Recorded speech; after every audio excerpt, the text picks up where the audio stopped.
Good morning, I'm Taylor Wilson, and today is Friday, June 27th, 2025. This is USA Today's The Excerpt. Today, the Supreme Court sides with South Carolina in an effort to cut Planned Parenthood funding.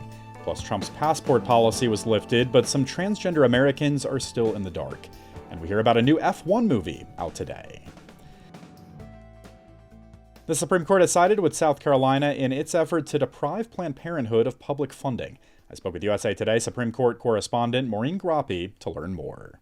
Thanks for hopping on, Maureen. Happy to do it. So starting here, how did the High Court side with South Carolina, and what did the majority argue? This case was about Medicaid's requirement that people on Medicaid can choose their doctor if their doctor is qualified.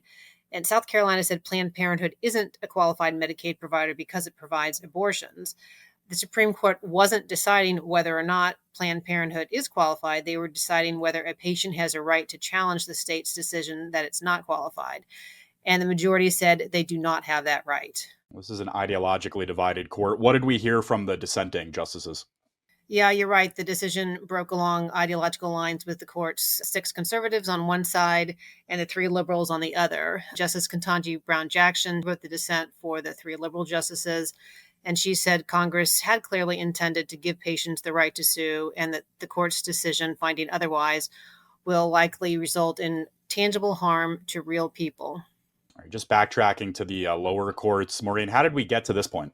Well, a number of states have tried to do what South Carolina did, but usually the lower courts stopped that after lawsuits were brought similar to the one that was brought in South Carolina. And that suit was brought by a woman on Medicaid who uses Planned Parenthood for birth control and other health care services.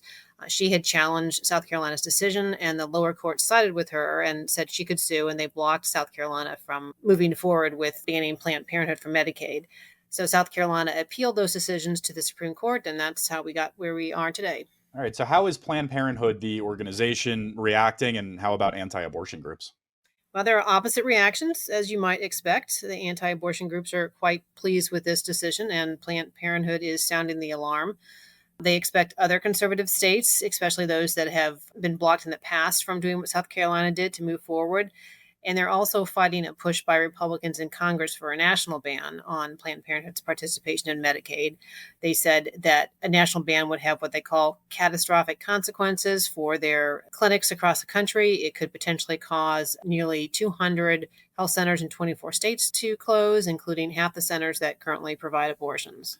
Maureen, what could the implications be here for limiting care options beyond, some of the controversial aspects of reproductive care? Yeah, this case wasn't specifically about Planned Parenthood, so it has implications for Medicaid services generally, and it weakens the legal protections that allow Medicaid beneficiaries to challenge other violations of federal Medicaid law.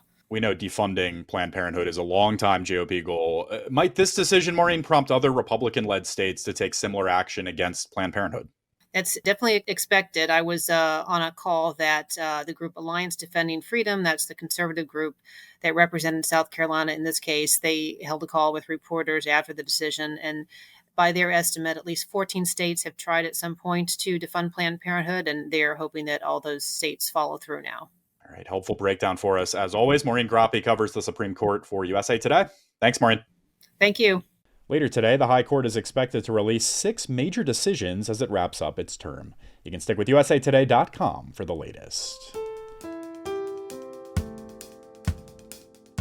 A federal judge earlier this month blocked the Trump administration from refusing to issue passports to transgender and non-binary Americans nationwide that reflect their gender identities after finding it was likely unconstitutional. As of June 17th, the State Department is obligated to process passports requesting the X gender marker or a binary change and is taking immediate steps to implement the court order, according to a State Department spokesperson. But many Americans have yet to receive accurate passports and are left in limbo. The ACLU has received numerous inquiries from people who need to travel internationally urgently, but don't know if they need to resubmit a new application or fill out a form for an error correction. The continued reality of not having a passport isn't lost on those impacted.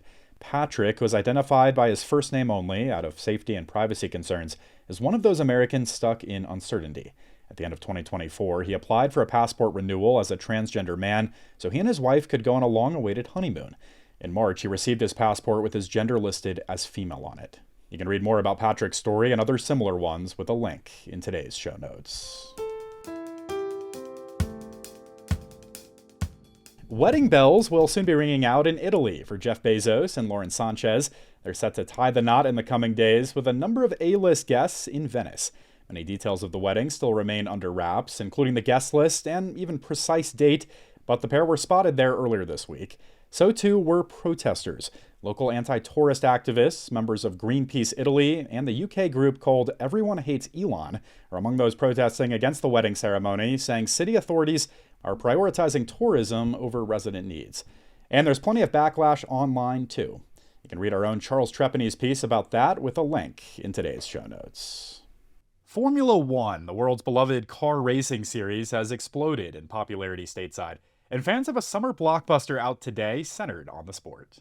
Red Bull, Ferrari, Mercedes, Aston, now McLaren, all have a speed on the straights. Our shot is battling in the turns. We need to build our car for combat. How am I supposed to make that safe? Who said anything about safe? I caught up with USA Today national correspondent Marco Della Cava to talk about F1 and his chat with the film star Brad Pitt. Hello again, Marco. Good to talk to you. Good to talk with you. So just tell us a bit about this new F1 movie.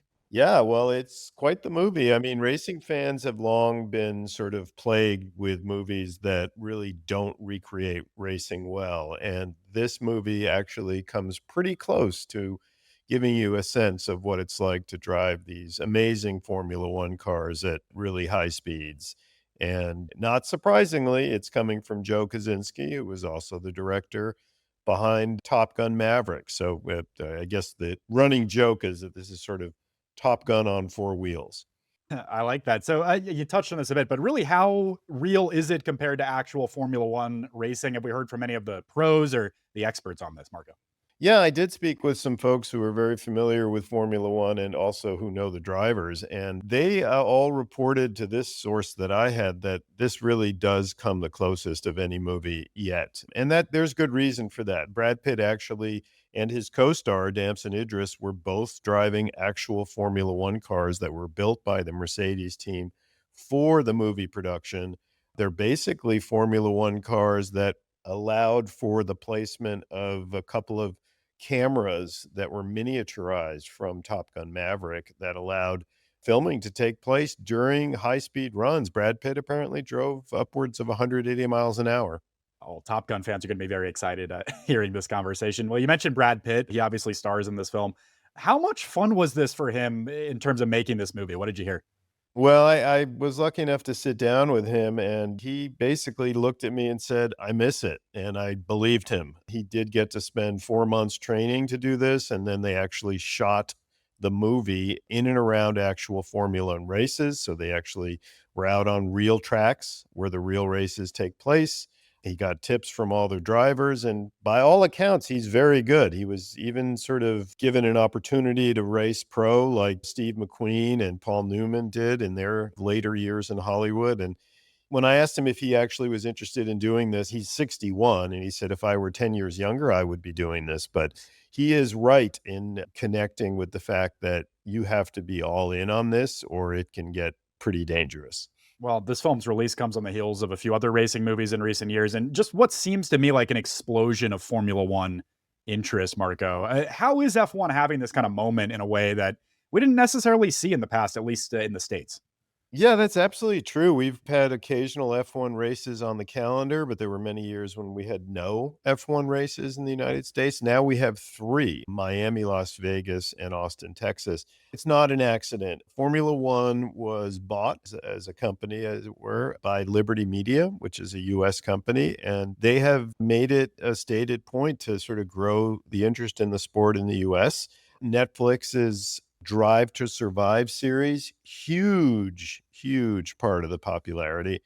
And also social media. A lot of these young drivers are super popular. They're fashion plates, and they have done an amazing job connecting directly with their fans who are increasingly young, and they're actually increasingly also female. So it's no longer just a guy's sport. So those are all reasons that the sport's bigger than ever right now in the U.S. All right, F1 is in theaters today. I have a feeling it's going to be a big summer movie. Marco Della Cava is a national correspondent with USA Today.